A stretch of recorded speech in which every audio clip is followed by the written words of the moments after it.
The Japanese state went from a largely technological backwater to a major world powerhouse in less than 80 years. This was achieved via a massive and rapid modernization process, and a gradual expansion of Japanese influence over Eastern Asia, whether that be economically or militarily. During this process of modernization, the state would flex its new muscles in various localized affairs, which, while may not have shown to have much effect on the surface, would play a critical part in future history. And for the first time in over 250 years, Japanese soldiers would fight on foreign soil. The Japanese invasion of Taiwan has begun. The invasion's pretext was based on the 1871 Mudan incident, where 54 Ryukyuian sailors were massacred by the Paiwan, one of the indigenous cultures of Taiwan. While Ryukyu had technically been an independent kingdom for centuries, it had long been a tributary and vassal state of the Ming and later Qing Empire. However, Japanese influence had already shifted the status of this island to change, and they would fall under de facto control of Japan in 1872, in return for cancellation of the debt, and kinda just because Japan said so. So, for a few years in the 1870s, Ryukyu was a recognized vassal state of both countries. As a vassal state, the Ryukyuan population was under Japanese protection, and upon hearing news of the massacre, Japan would send Foreign Minister Soichi Tainomi to Beijing in June of 1873, asking for a compensation to the families and a persecution of the perpetrators of the killings. At first, the Chinese government denied the request, stating that it was a purely internal affair since, once again, the Ryukyuan kingdom was still de jure a Chinese state. Tainomi countered by stating that 4 of the slain were from the Oyo province of Japan. That is actually incorrect. It is not the Oyo province. There is no such thing as the Oyo province in Japan. I think one of my sources were saying it, or I was just pulling a dumb and didn't notice until I was nearly done. The area in question was the Orie Prefecture, or the present-day Yahama Prefecture. Wanted to clarify that, just so I didn't get yelled at in the comments. Anyway, let's continue. In which the reply was that the aboriginal cultures of Taiwan were not under direct Qing authority, and so negotiations came to a standstill. After a few weeks, Tainomi finally returned home, conversing with his government on the next best course of action to take. Charles Legendre, an American military advisor to the Japanese, put pressure on the Japanese government to take the matters into their own hands, using force to deliver a message against the Qing government. Legendre, in his memos, had viewed Japan as a major player within the Far Eastern region. In order to protect itself from this threat, he thought, Japan should use the failure of the Chinese government to meet their demands, as a pretext for annexing Taiwan and the Pescadores island chain.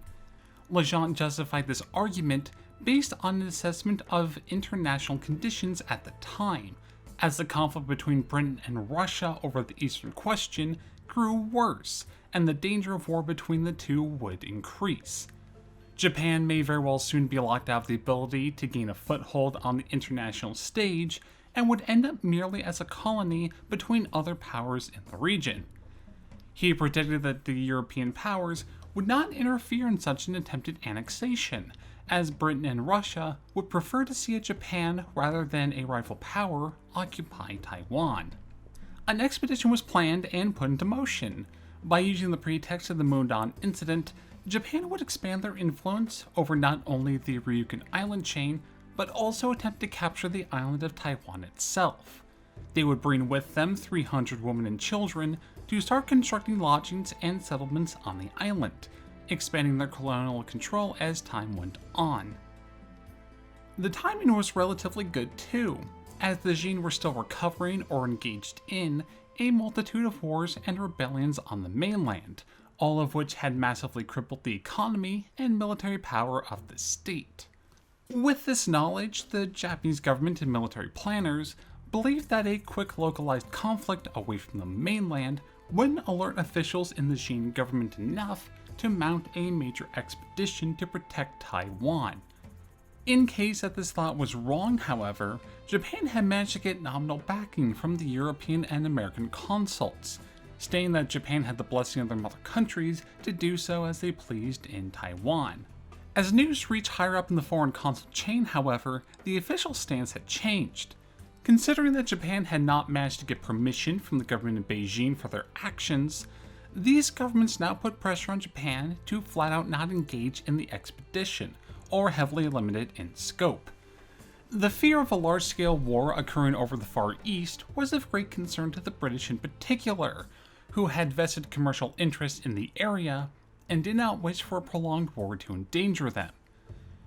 British Minister in Japan, Sir Harry Parkes, had managed to obtain Russian and Spanish neutrality during any Japanese actions in Taiwan. However, the inclusion of American personnel and vessels threatened to cause this conflict to expand exponentially. Regardless, the first ships of the expedition sailed in mid-April from Shinawa, a port a short distance from Edo or present-day Tokyo. A force had been assembled for the invasion, which amounted to 3,700 men, headed by Saigō Sukemichi. These men were growing restless and gradually grew to ignore the demands of even the central Japanese government. The first troop-laden ships would sail on May the 3rd, a day before Secretary of the Cabinet Kane Yugosayu arrived in the city on orders for the expedition to be cancelled.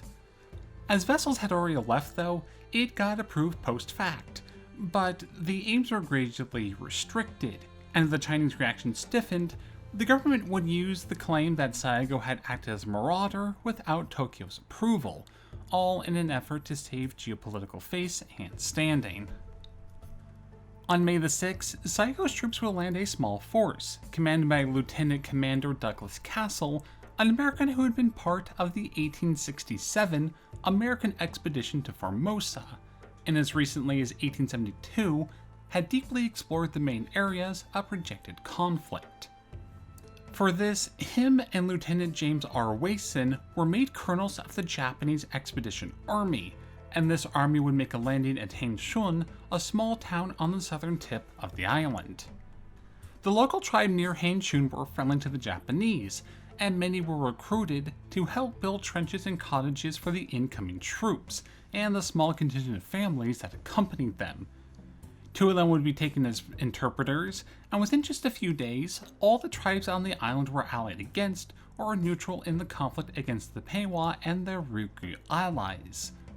Vastly outnumbered and outgunned, the Paiwan engaged purely in guerrilla-style tactics, deceptions, ambushes, and outmaneuvering the Japanese to cause what damage that they could.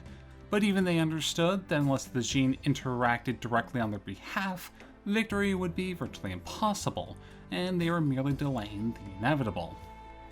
On May the 10th, Admiral Akamasu and General Tani arrived at the town with another 500 men and supplies to fortify their landing. With this increase in forces, the army would start to push forward, and on the 17th would be the first main action of the conflict. A 100-strong reconnaissance mission to the east of Hainshun would be ambushed by Paiwan soldiers, resulting in the death of 2 Japanese. Further action occurred along the southern coast, where men under Admiral Akamasayu Yorishiri came under fire while surveying the local area, but resulted in minimal casualties.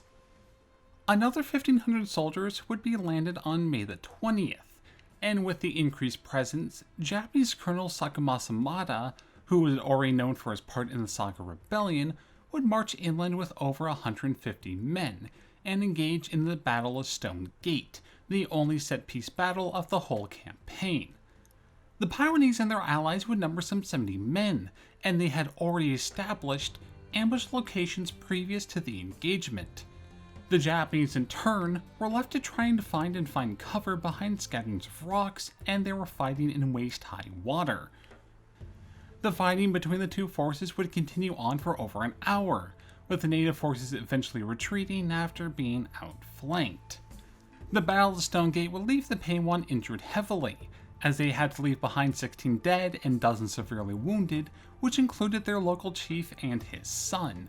And after this battle, local resistance to the Japanese invasion would be extremely limited, and only an outbreak of malaria within the Japanese camp prevented further advances from their hold on the southern tip of Taiwan. Internationally, tensions between the Qing government and Japan were rapidly growing, and by August of 1874, negotiations between the two were going nowhere, and both were planning for an all-out war. The Qing had mustered over 10,000 men in the South Canton province for an eventual trip over to Taiwan. Taxes in the province were being levied heavily, and fortifications were being built up in Shanghai and Tianjin in case the Japanese attacked. In the same time, the Japanese were also preparing for war. They had purchased 3 new steamers, and the garrison in Taiwan had grown up to 6,000 men, with many more planned, and neither side were willing to back down. Yet, even as continued plans for war were drawn up, an eventual compromise was met. After months of meeting, on October the 31st of 1874, the Beijing agreement to end this conflict was finally signed.